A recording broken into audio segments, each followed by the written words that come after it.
राधे राधे मित्रों, आप सभी का हमारे YouTube चैनल पर एक बार फिर से हार्दिक स्वागत है। भगवती तुलसी की माता की महिमा मैं यहाँ पर आप सभी को बताने वाला हूँ। एक बार देवराज इंद्र देवगुरु बृहस्पति के साथ भगवान शिव को दर्शन करने कैलाश पर गए। महादेव ने दोनों की परीक्षा लेनी चाहिए, इसलिए रूप बदलकर अवधूत बन गए। उनके शरीर पर कोई वस्त्र न था। उनका शरीर जलती हुई अग्नि के समान धधक रहा था और अत्यंत भयंकर नजर आते थे। अवधूत दोनों के रास्ते में खड़े हो गए। इंद्र ने एक विचित्र पुरुष को रास्ते में खड़ा देखा तो चौंके। इंद्र ने देवराज होने का गर्व घेरने लगा। उन्होंने उस भयंकर पुरुष से पूछा, तुम कौन हो? भगवान शिव अभी कैलाश पर विराजमान रहे हैं या कहीं भ्रमण पर हैं? मैं उनके दर्शन के लिए आया हूं। इंद्र ने कई प्रश्न किए, लेकिन वह पुरुष योगियों के समान मौन ही रहे। इंद्र को लगा कि इस एक साधारण प्राणी उनका अपमान कर रहा है। उनके मन में देवराज होने का अहंकार उपजा, जो क्रोध में बदल गया। इंद्र ने कहा, मेरे बार बार अनुरोध पर भी तू कुछ नहीं बोलकर मेरा अपमान कर रहा है। मैं तुझे अभी दंड देता हूं। ऐसा कहकर इंद्र ने व्रज उठा लिया। भगवान शिव ने व्रज को उसी समय स्तंभित यानी जड़ कर दिया। इंद्र की बाह अकड़ गई। भगवान अवधूत क्रोध से लाल हो गए। बृहस्पति उनके चेहरे पर आई क्रोध की ज्वाला को देखकर समझ गए कि ऐसा प्रचंड रूप स्वरूप महादेव के अतिरिक्त किसी का नहीं हो सकता। बृहस्पति शिव स्तुति गाने लगे। उन्होंने इंद्र को भी महादेव के चरणों में लेटा दिया और बोले, प्रभु इंद्र आपके चरणों में पड़े हैं, आपके शरणागत हैं। आपके ललाट से प्रकट अग्नि इन्हें जलाने को बढ़ रही है। हम शरणागतों की रक्षा करें। बृहस्पति ने विनती की कि प्रभु भक्तों पर आपकी सदा कृपा बरसती है। आप भक्त वत्सल और सर्वसमर्थ हैं। आप इस तेज को कहीं और स्थान दे दीजिए ताकि इंद्र के प्राणों की रक्षा हो सके। भगवान रुद्र ने कहा, बृहस्पति मैं तुम पर बहुत प्रसन्न हूँ। इंद्र को जीवनदान देने के कारण तुम्हारा एक नाम जीव भी होगा। मेरे तीसरे नेत्र से प्रकट इस अग्नि का ताप देवता सहन नहीं कर सकते, इसलिए मैं इसको बहुत दूर छोड़ूंगा। महादेव ने उस तेज को हाथ में धारण करके समुद्र में फेंक दिया। वहां फेंके जाते ही भगवान शिव का वह तेज तत्काल एक बालक के रूप में परिवर्तित हो गया। सिंधु से उद्भव होने के कारण उसका नाम सिंधुपुत्र जलधर प्रसिद्ध हुआ। जलधर, जिसका नाम शंखचूड़ भी हुआ, शिव के तेज से उत्पन्न हुआ था। इस कारण परम शक्तियों से संपन्न था। वह देवताओं से भी ज़्यादा शक्तिवान था। वह उस तेज से पैदा हुआ था जो इंद्र को समाप्त करने वाला था, इसलिए असुरों ने उसे अपना राजा बनाया। अवधूत रूप से यह लीला करने के बाद महादेव अंतर्ध्यान हो गए। इंद्र के गर्व का भजन भी हुआ, भगवान के दर्शन भी हो गए।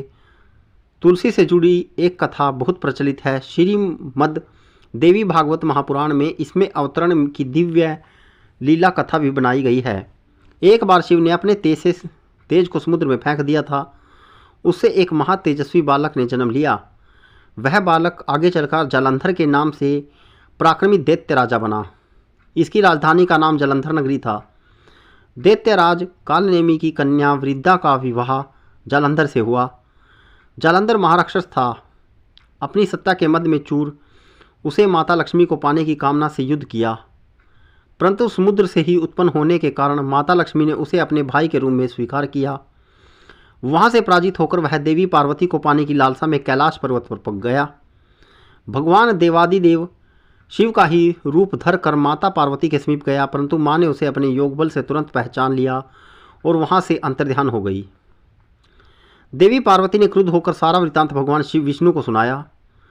जालंधर की पत्नी वृंदा अत्यंत पतिव्रता स्त्री थी। उसी ने के प्रतिवत धर्म की शक्ति के ने ही जालंधर को न मारा जाता था न ही पराजित होता था। इसलिए जालंधर का नाश करने के लिए वृंदा के प्रतिवर्त धर्म को भंग करना बहुत जरूरी था। इसी कारण भगवान विष्णु ऋषि का वेश धारण कर वन में जा पहुंचे। उन्होंने वृंदा अकेली भ्रमण कर रही थी। भगवान के साथ दो मायावी राक्षस भी थे, जिन्होंने देखकर वृंदा भयभीत हो गई। ऋषि ने वृंदा के सामने पल में दोनों को भस्म कर दिया। उनकी शक्ति देखकर वृंदा ने कैलाश पर्वत पर महादेव के साथ युद्ध कर रहे अपनी पति जलंधर के बारे में पूछा। ऋषि ने अपने माया जाल से दो वानर प्रकट किए। एक वानर के हाथ में जलंधर का सिर था और दूसरे के हाथ में धड़। अपने पति की यह दशा देखकर वृंदा मूर्छित होकर गिर पड़ी। होश में आने पर उन्होंने ऋषि रूप भगवान से विनती की कि वह उसके पति को जीवित करे। भगवान ने अपनी माया से पुनः जलंधर का सिर धड़ से जोड़ दिया, परंतु स्वयं ही उसी शरीर में प्रवेश कर गए।